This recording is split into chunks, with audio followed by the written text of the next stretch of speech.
That's different. So right now, BA, before you came up, I was talking about the Lakers right now in the Western Conference. I feel like as a fan of the Lakers, you should be pretty satisfied with being in sixth place at this point, dealing with whatever we've dealt with so far in the first couple months. We ended the season last year in seventh place. Uh, you and I have had debates for over a year when it comes to this team.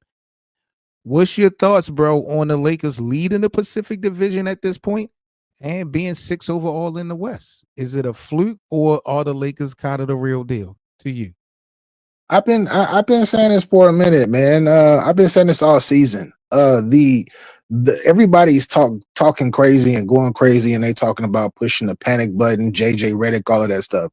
And the West is so down this year, like as a whole, that the Lakers still have time to do what they got to do, and if they continue, if they with these new pieces that they got, which I think Finney Smith was actually a good pick. I don't like that they gave up 3 second rounds and whatever. Like I don't like all of that. I don't like how much they gave up to get him, but I think he was a good pick. And with the timing and everything, they're where they need to be. Sixth is right is an amazing spot to be in the West, and I say that because there are only 4 games in the loss column out of second place. 4 games. That's it.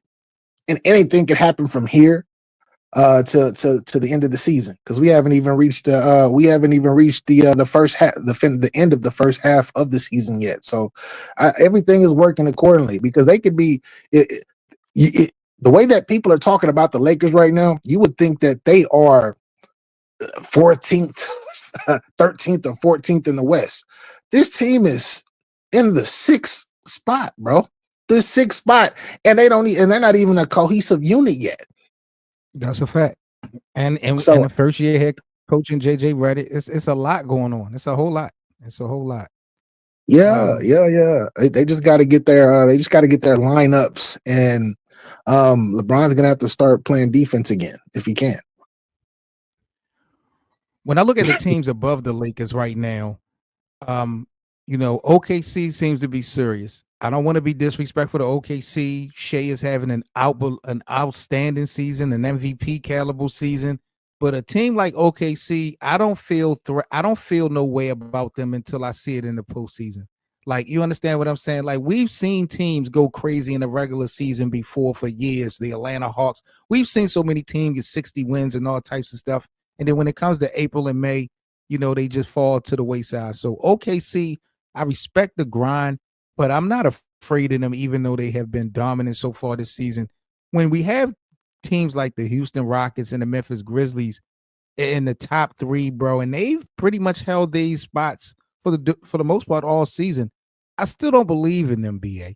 I really don't. Yeah, And I'm not saying that the Lakers could jump that high, but if the Lakers would have to play a 7-game series versus either one of those squads, I wouldn't feel threatened at all.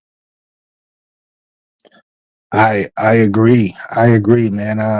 Honestly, just looking at the setup, it's the West, bro. The Western Conference is like this year. The teams are they don't they are like they're looking like the Eastern Conference of past. And a matter of fact, the Yeah, Eastern Conference top heavy wise looks better than than the West, if that makes any sense.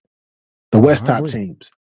And the way that I'm looking at the actual OKC, the reason why I would put stock into them this year is because this is last year they were a top squad, right?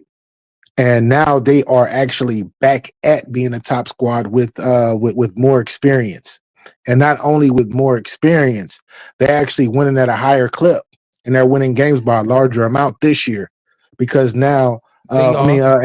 and they're doing it without Chet, which is a pivotal player for them, which is supposed to come back after the All-Star break. OKC was very lucky to get guys like Harrison from New York in the offseason and stuff like that. So when you Yeah, think about it, like you said, this team has definitely held their own. Some will argue that the OKC Thunder have actually gotten better. But even with the additions that they got, none of those guys are proven to me in the postseason. So that's the thing. OKC just gonna have to prove it to me. Just like Anthony Edwards in the Minnesota Timberwolves. I saw how AE did Kevin Durant and Phoenix last year. But, at the end of the day, it just seemed like a Cinderella story. So I just need guys to. I just have to see it to believe it. Denver right now, I think they started off a little bit slow, but it seemed like they may be trying to find their way. But they still got Russell Westbrook under contract. So whenever you got Russell on your team, I'm never putting a lot of stock on it. And then when you got the Dallas Mavericks, Kyrie Irving right now is currently hurt.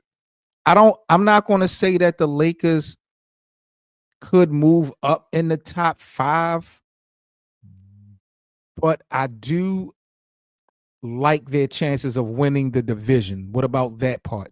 When you look at the Clippers are right behind them, only a half a game back, but you see the Kings, the Warriors, and the Suns where they're at right now. They all three basically playing 500 basketball.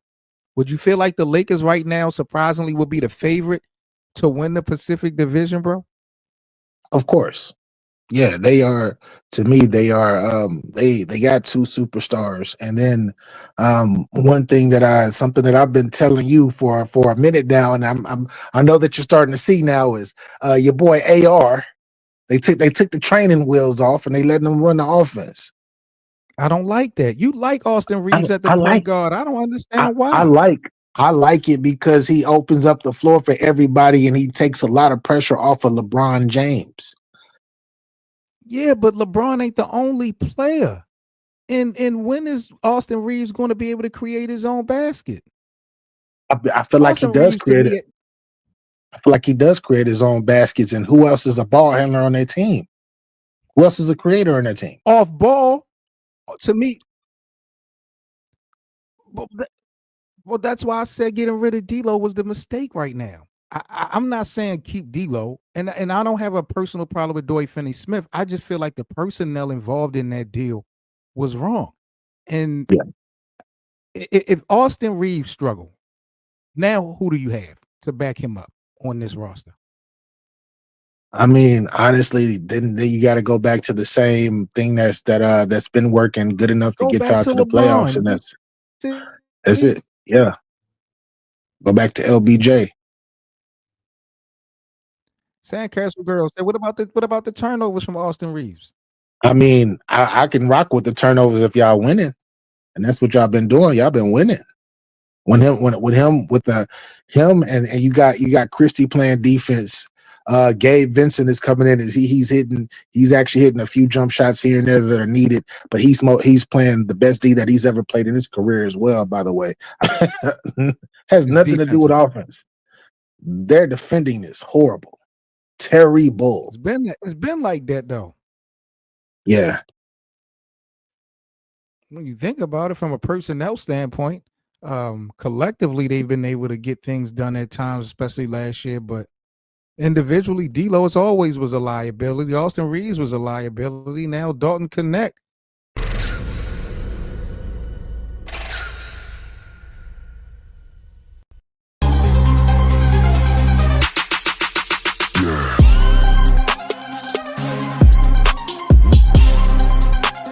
Oh my god, I love your outfit. Where did you get that shirt? It's from Lakers Land. They have a merch site with a bunch of stuff. You should really check it out. They always got something going on, not just basketball, but fashion too. Like, look at this shirt. Yeah, I'm definitely gonna cop more from Lakers Land.